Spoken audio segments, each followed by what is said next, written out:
The envelope was waiting in my mailbox, like any other piece of boring adult mail. White certified envelope, red strip across the top, my name typed in all capital letters, return address from Cedar Ridge Homeowners Association.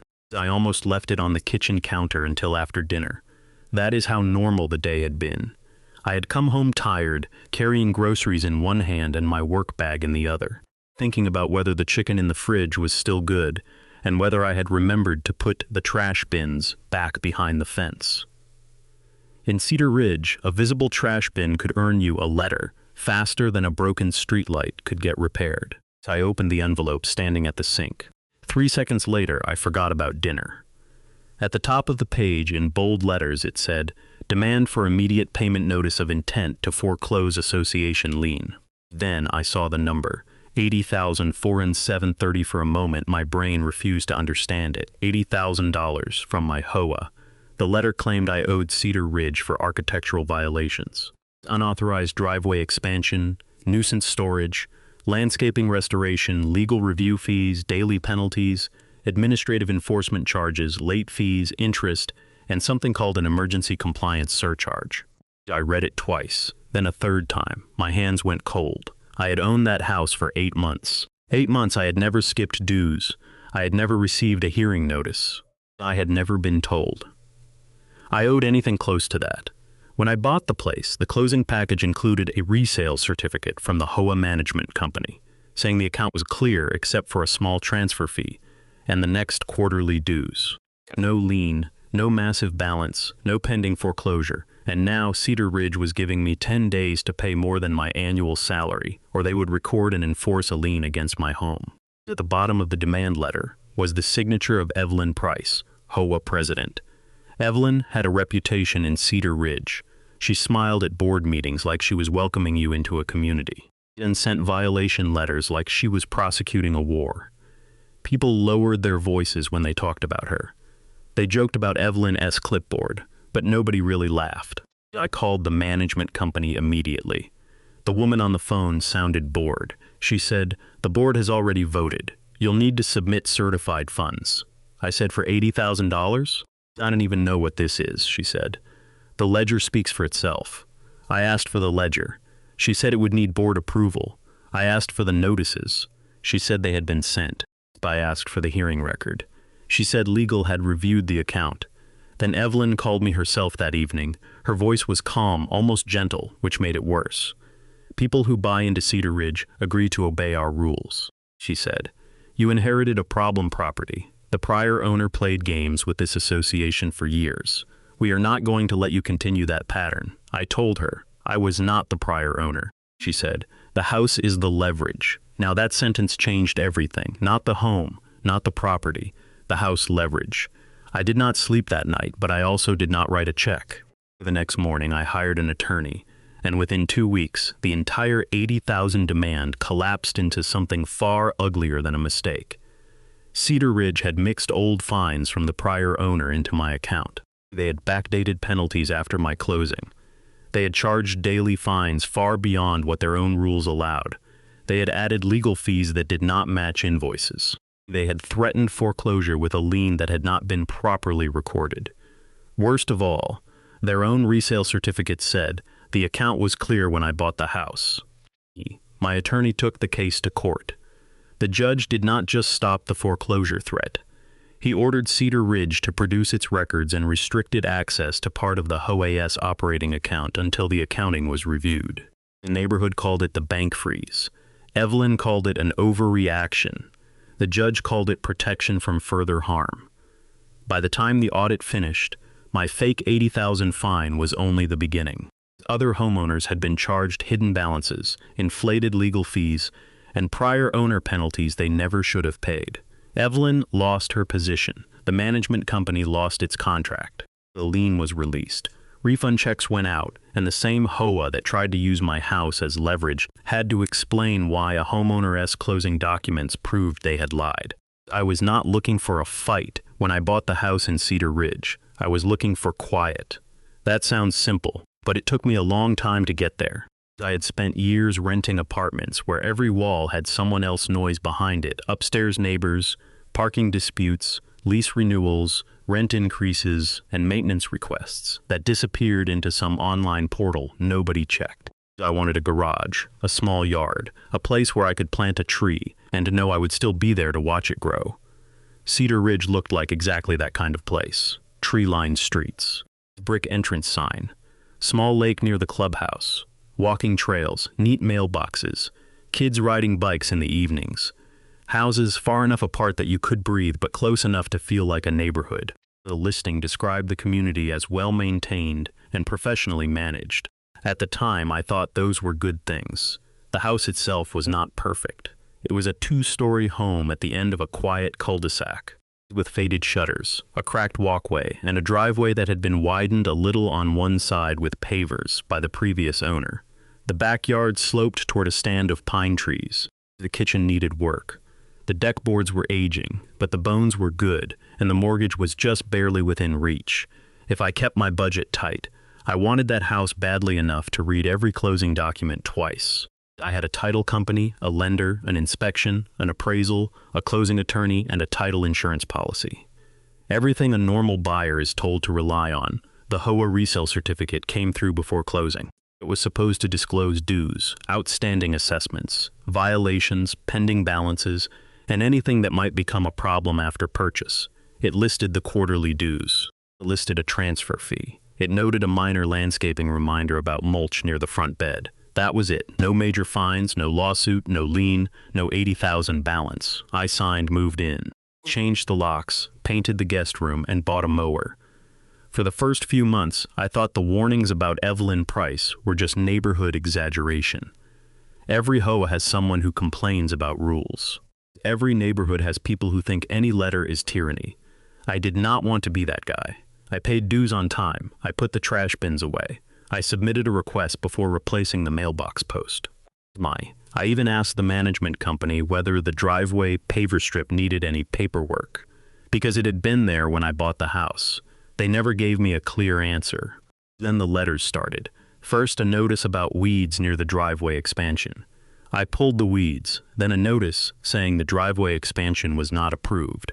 I wrote back, explaining it existed before I bought the home and asking for any prior architectural records. No response, then a letter about nuisance storage because I had left 2 bags of mulch beside the garage for 4 days. I moved them, then a notice saying the landscaping had not been restored to original condition. I asked what original condition meant. No response. Each letter sounded official but vague. Each one mentioned possible fines if the violation continued. Each one came from the management company on behalf of the Cedar Ridge board. Neighbors told me not to ignore Evelyn. One man across the street said she had fined a retired widow over a fence stain color. Another said she once tried to make a homeowner remove a children's playset because it was visible from the walking trail. A young couple told me they paid $2,300 in legal review fees because fighting would cost more. That was how Cedar Ridge worked. Not by being right, by being exhausting. The HOA had a management company named Brightline Community Services. But everyone knew Evelyn drove enforcement. She had been president for 4 years and ran meetings with the confidence of someone who believed nobody else had read the governing documents. She used phrases like property preservation, community expectations, architectural integrity, and compliance culture. But underneath all of that, she had one real tactic: fear. Fear of fines, fear of liens, fear of legal fees, fear of being embarrassed at meetings, fear of losing your home. I did not understand how far she would take that fear until the certified letter arrived. Because an $80,000 HOA demand does not feel like a neighborhood disagreement. It feels like a hand reaching through your front door. It feels like the life you worked for can be taken by people sitting around a conference table with a ledger you have never seen. That was what Evelyn counted on. Panic, she expected me to call, beg, borrow money, ask for a payment plan, or pay something just to stop the word foreclosure from moving forward. But my father had worked in lending before he retired, and he drilled one rule into me when I bought the house. Never panic at the first number. Make them prove it, so I did. And the more I asked them to prove, the more their $80,000 started to look like a weapon built out of paper. The ledger arrived only after my attorney demanded it. Before that, Cedar Ridge acted like the number was sacred. I asked for details by email. The management company said the account had been referred to legal. I asked legal. Legal said they represented the association and could not provide advice. I asked Evelyn. She said the board had reviewed the matter extensively. Everyone kept pointing to someone else. That is how people behave when the paperwork is weaker than the threat. When the ledger finally came, it was 22 pages long and almost unreadable. Dates, codes, abbreviations, charges, reversals, reposted charges, administrative labels. Fine categories that sounded official, but did not match anything in the CC'er. The first line that made my attorney stop was dated 14 months before I owned the house. Driveway alteration non-compliance, $3,500 then. Landscape restoration failure, $6,000 then. Daily penalty assessment, 100 day. Then, continuing architectural violation, $18,500. Legal review, $9,800 then. Administrative enforcement escalation, $7,400. Then, prior owner compliance balance transfer, $11,000. Then, interest and late charges, $8,217.32. There were other smaller charges scattered throughout. Inspection fees, notice fees, demand preparation fees, board review fees, title monitoring fees, and an emergency compliance surcharge. An emergency compliance surcharge for weeds and pavers. I read the ledger at my kitchen table, with a highlighter in one hand and anger in the other. Some fines began before my closing date. Some fines appeared to be added after I asked questions. Some were labeled reinstated prior balance. Some had no notice date. Some had no hearing date. Some had no photo. Some referred to a driveway condition that had existed before purchase and had never been disclosed as a major violation. The worst section was the daily penalty calculation. Cedar Ridge had charged $100 per day for months, then continued after I moved in, then added a second daily fine under a different category. If the same paver strip could violate two rules at once and generate two streams of penalty money.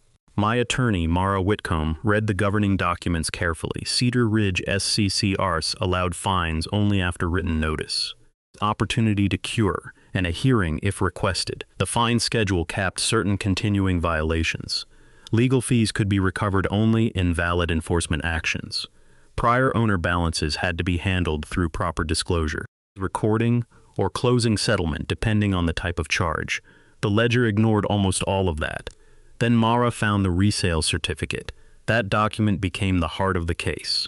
It had been issued by Brightline Community Services on behalf of Cedar Ridge HOA 8 days before closing.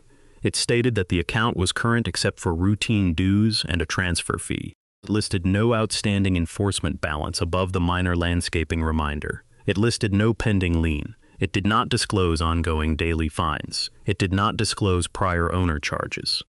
It did not disclose the alleged $80,000 problem that Cedar Ridge later claimed had been building for more than a year. Mara said, "They cannot have it both ways. Either the $80,000 existed before closing, and they failed to disclose it when legally required, or it did not exist, and they created it later. Neither option helps them." Evelyn tried to push anyway. She sent an email after receiving Mara's first letter. The association is not obligated to tolerate inherited violations. Your client purchased a property with known architectural issues and is attempting to avoid responsibility by hiding behind closing paperwork. Unless payment is received, Cedar Ridge will proceed with all lawful remedies, including lien foreclosure. Mara replied with one sentence that still makes me smile. Please identify the lawful remedy that permits foreclosure on an undisclosed, backdated, procedurally defective fine balance contradicted by your own resale certificate. Evelyn stopped emailing directly after that, but the threats continued through the HOA attorney. They recorded a lien anyway. That was the move that escalated everything. The lien claimed the $80,417.32 balance against my property. It had problems immediately. The legal description was incomplete. The amount included disputed charges. The notice history was defective. The pre-lien requirements were not properly documented. The underlying balance included prior owner charges contradicted by the resale certificate. But once a lien appears in county records, it can poison your title, complicate refinancing, affect sale options, and terrify any normal homeowner. That was the point. They were not trying to prove the debt first. They were trying to pressure me with the consequences. Evelyn Est's phrase came back to me again. The house becomes our leverage. She had said the quiet part out loud, so Mara filed. Not just a letter, not just a complaint, but a motion for temporary injunctive relief to stop foreclosure action, prevent collections, require production of records, and restrict the HOA from spending or transferring disputed enforcement funds until the court could review the accounting. When I read the filing, I finally understood what fighting back looked like when done correctly. Not yelling, not threatening, not posting angry signs. Paperwork against paperwork, record against record, their ledger against my closing file, their lien against the resale certificate they issued, their fear against a judge asking for proof. Before the court hearing, Mara gave me homework. Build the timeline, she said. Every letter, every email, every payment, every document from closing, every conversation you can verify. We need dates, so I built the timeline. I covered my dining room table with folders and sticky notes. Closing package on the left, HOA letters in the middle, emails printed in order, county records on the right. I scanned everything and named every file by date. It felt obsessive. It also saved my house. The first timeline column was ownership. The previous owner, Graham Ellis, had lived in the home for 6 years. He installed the paver strip beside the driveway 3 years before selling. He had apparently fought with Cedar Ridge about it. There were old references to architectural review, but no recorded lien when I bought the property. The second column was HOA disclosure. The resale certificate said the account was current. The estable statement confirmed no large outstanding enforcement balance. The closing settlement did not collect or escrow any $80,000 fine. The title search did not show any lien. Title policy issued clean. The third column was notices. After I moved in, weeds, mulch, driveway question, landscaping, restoration. No hearing date, no clear fine amount, no proof of board vote. No evidence that I was given a proper chance to contest the charges before they became enormous. The fourth column was the ledger. That was where the pattern appeared. Charges were not posted in a normal sequence. Several large items were added in batches after I questioned the driveway issue. A prior owner balance appeared, disappeared, then reappeared under a different code. Daily penalties were calculated backward. Legal fees appeared before the law firm's first invoice date. Administrative fees were rounded in suspiciously neat amounts. Mara subpoenaed records and sent formal document requests. Board minutes, executive session notes, fine committee records, hearing notices, violation photos, attorney invoices, management emails, bank deposits, collection ledgers, and communications about my resale certificate. At first, Cedar Ridge resisted. They claimed attorney-client privilege. They claimed records were confidential. They claimed management transitions made retrieval difficult. They claimed the board needed time. The judge did not like that. After the first hearing, the court ordered production of the accounting records and barred Cedar Ridge from moving forward with foreclosure or collections. The order also required the HOA to maintain disputed enforcement funds and not transfer or spend money from certain accounts outside ordinary operations until the accounting issues were reviewed. Residents later called it the bank freeze. Technically, it was a restriction and preservation order. Emotionally, it felt like a freeze. For the first time, Cedar Ridge could not use money and delay as weapons. Once records began arriving, the case expanded beyond me. A neighbor named Mrs. Alvarez knocked on my door one afternoon holding a folder of her own. She was 73, widowed, and lived 2 streets over. She had paid $12,600 after Cedar Ridge threatened a lien over a fence stain dispute. She said she never received a real hearing. She paid because Evelyn told her legal fees would double if she fought. Then a young couple, the Harpers, showed me a $4,800 charge they paid after buying their home. It was labeled prior owner landscape balance. Their resale certificate had said the account was current too.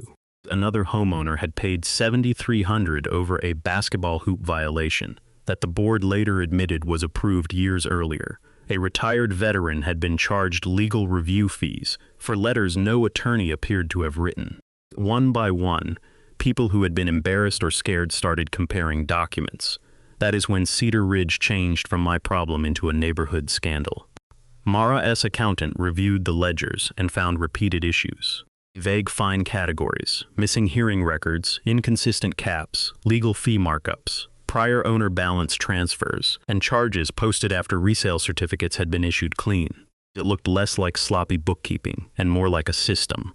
Not necessarily a brilliant system, but a profitable one. Fine aggressively, make ledgers confusing, threaten liens, use foreclosure language, offer no clear records, collect from people who panic, and if someone fights, call it an inherited violation.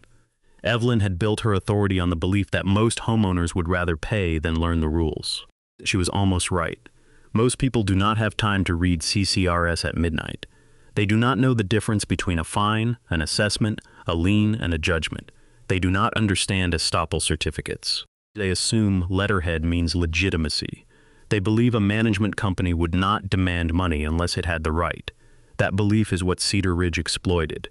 But once the documents sat side by side, the truth was not complicated. The HOA had certified my account clean when I bought the house. Then months later, they demanded $80,000, based on charges they claimed had existed all along. Both things could not be true, and the document that proved it had been in my closing folder the entire time. The second court hearing was where Evelyn finally had to sit quietly while someone else read her records out loud. The courtroom was smaller than I expected. Fluorescent lights, wooden benches, stacks of files, quiet voices. Nothing dramatic. No music, no speeches, just paper procedure, and a judge who looked like he had no patience for inflated disputes. Cedar Ridge attorney tried to frame the case as simple enforcement. He said I purchased a property with unresolved architectural violations. He said the HOA had authority to maintain standards. He said foreclosure had not yet occurred, so my motion was premature.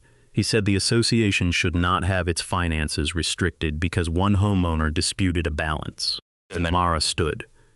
She did not start with emotion. She started with dates. She showed the deed transfer date, then the resale certificate date, then the certificate language stating the account was current, then the ledger entries Cedar Ridge claimed predated that certificate, then the demand letter, then the lien, then the CCR provisions requiring notice and hearing, then the fine cap, then the missing hearing records, then the attorney invoices that did not match the legal fees charged. The judge interrupted Cedar Ridge attorney halfway through his response.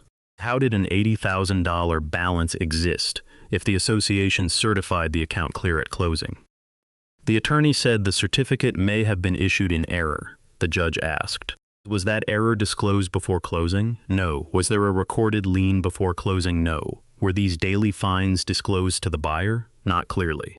Did the buyer receive notice and opportunity to be heard before the balance was assessed against him? The attorney said the property had notice through the prior owner's history. The judge leaned back. That is not what I asked. That was the moment I breathed for the first time in weeks. Mara then presented the internal emails. The first was from a Brightline manager to Evelyn, after I questioned the driveway issue. Closing certificate showed no active balance. Need board direction before applying prior owner ledger to new owner. Evelyn replied, the violation runs with the property. The new owner will be easier to pressure than Graham. We cannot let this reset just because the house sold. The second email was worse. A board treasurer wrote, if the estoppel cleared the account, can we still include old fines? Evelyn replied, do not mention the estoppel unless legal asks. Record the lien first. Once foreclosure is on the table, he will pay to protect the house. There it was again, the strategy. Not prove the debt. Pressure the homeowner. Use the house. The judge read the email twice.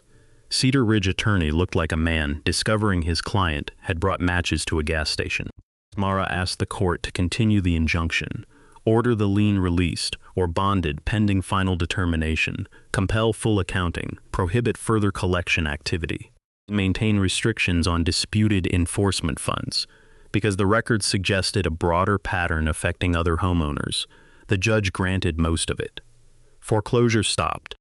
Collections stopped. The HOA was ordered to produce complete records. The lien could not be enforced and had to be released or formally challenged under court supervision. The operating account restriction remained in place for funds tied to disputed fines and enforcement revenue. Cedar Ridge could still pay ordinary bills with approved funds, but it could not quietly move money, pay questionable legal invoices, or drain accounts while claiming poverty later. That order hit the neighborhood like lightning. People suddenly understood that this was not just me complaining. A judge had seen enough to restrict the HOA's access to its own money. That is when Evelyn S. control started to crack. The treasurer resigned from the enforcement committee. 2 board members demanded an independent audit. Brightline Community Services issued a statement saying it followed board instructions, but would cooperate with the court.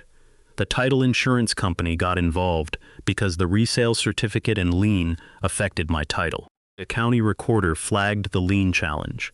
The HOA's insurance carrier sent a reservation of rights letter. That phrase had become familiar to me by then. It meant the insurer was not promising to cover every bad decision, especially if intentional misconduct or knowing misrepresentation was involved. Evelyn tried to rally support by calling the lawsuit an attack on community standards, but residents were reading the emails, and no amount of community standards could explain. Record the lien first. Once foreclosure is on the table, he will pay to protect the house. That was not enforcement. That was strategy built on fear. And now it was evidence. The special meeting was scheduled for a Thursday night. By 6:30, the clubhouse parking lot was full.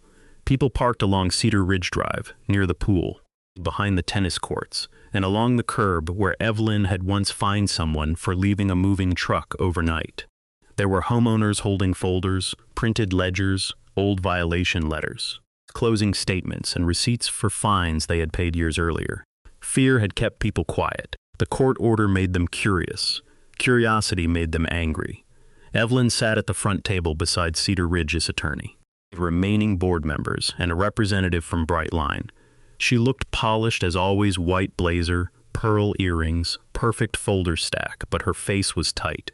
The board opened with a statement about pending litigation and confidentiality that lasted less than 2 minutes. Mrs. Alvarez stood up and asked whether her $12,600 fence fine had been calculated under the same system now being audited. The Harpers asked why they paid a prior owner balance after their resale certificate said clear. A man near the back asked if the HOA could still make insurance payments with the account restricted. Someone else asked whether a special assessment would be needed to cover legal fees. The room grew louder. Then Mara was allowed to speak for me. She did not argue the whole case. She simply displayed the timeline, the resale certificate, the demand letter, the $80,417.32 ledger, the lien, the CCR fine cap, the missing hearing records, the court order, then the email. Record the lien first. Once foreclosure is on the table, he will pay to protect the house. Nobody moved. Then people started talking all at once. One homeowner said, "That's what you did to us." Another said, "You told me my house was at risk over a shed door." Another said, "I paid because I thought I had no choice." The treasurer, who had been quiet until then, finally spoke. He said he had raised concerns about enforcement revenue being used to support operating expenses. Fine income had become unpredictable but substantial. The board had begun relying on it to avoid raising dues. He said he did not realize prior owner balances were being transferred after clean resale certificates.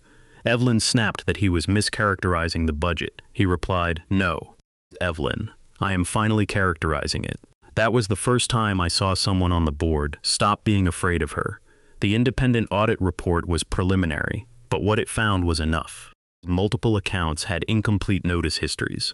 Several daily fines exceeded governing document caps.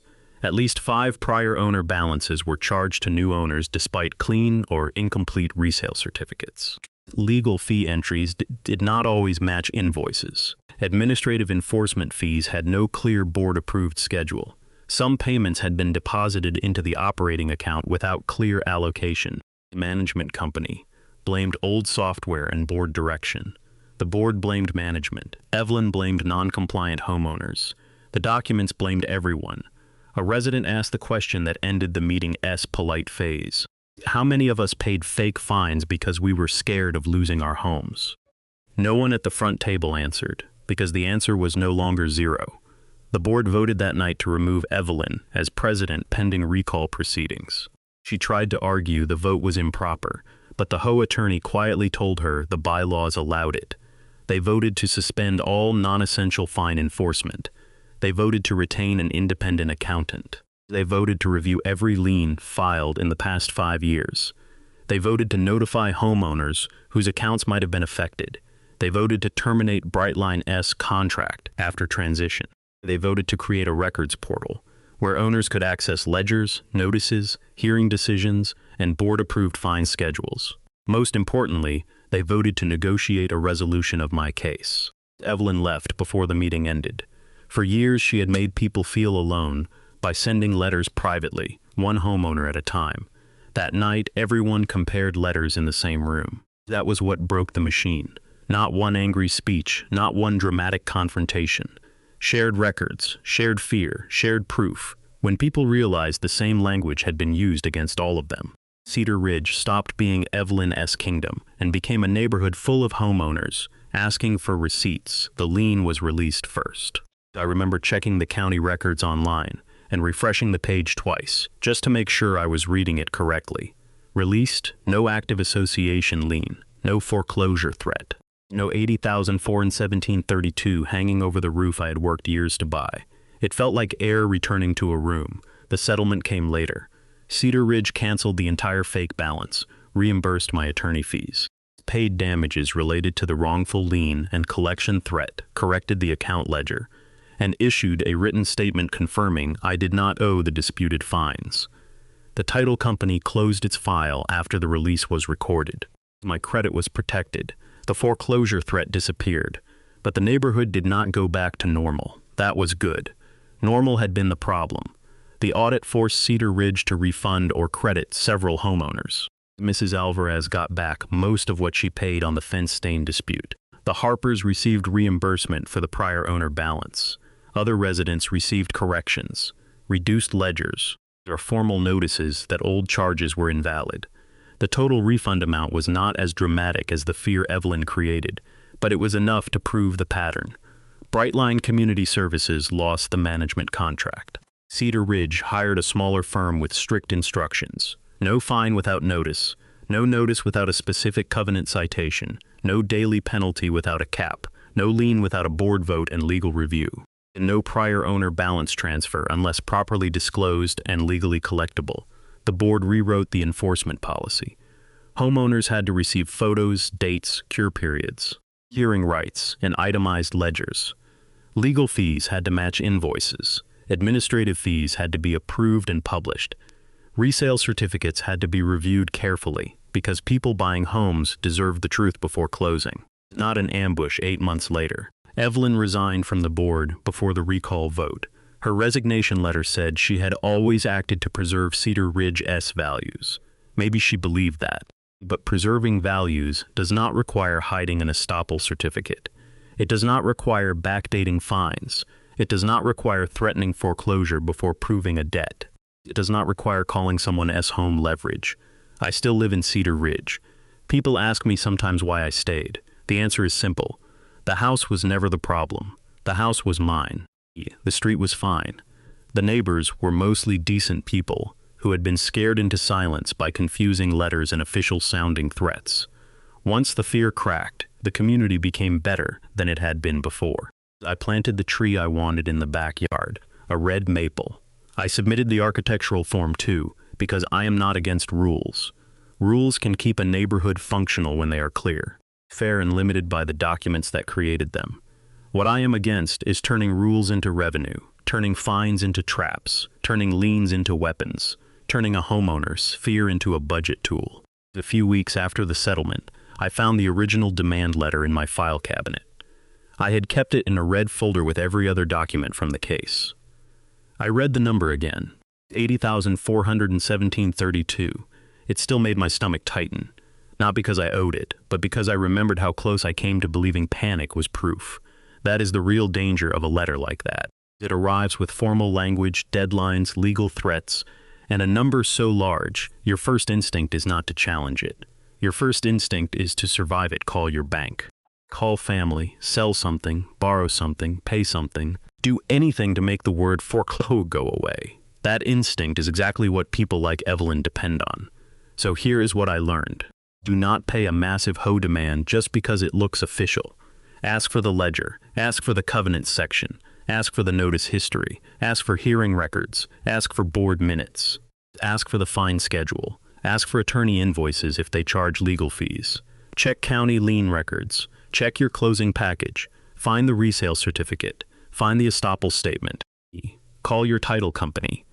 Talk to an attorney before fear writes the check, because sometimes the most powerful document is not the threatening letter they just mailed you. It is the quiet paper you already have in a folder from closing. Cedar Ridge tried to take an old dispute, attach it to a new owner, inflate it with illegal penalties, bury it in a confusing ledger, and turn my house into leverage. They expected me to panic. Instead, I made them prove every line they could not.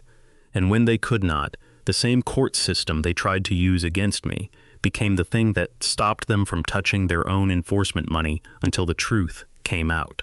I did not beat Cedar Ridge by being louder than Evelyn. I beat them by keeping the documents, reading the rules, asking the right questions, and refusing to let fear become payment. If this story made you think about your own HOA ledger, lien notice, or unexplained fine, share it with someone who might need to check their closing file tonight. Comment what you would have done if an HOA demanded $80,000 and gave you 10 days to protect your home. And subscribe for more stories where ordinary homeowners win not by breaking the rules, but by forcing the people in power to follow them. Because your home is not leverage, your fear is not their income, and an HOA ledger is not the truth until the records prove it.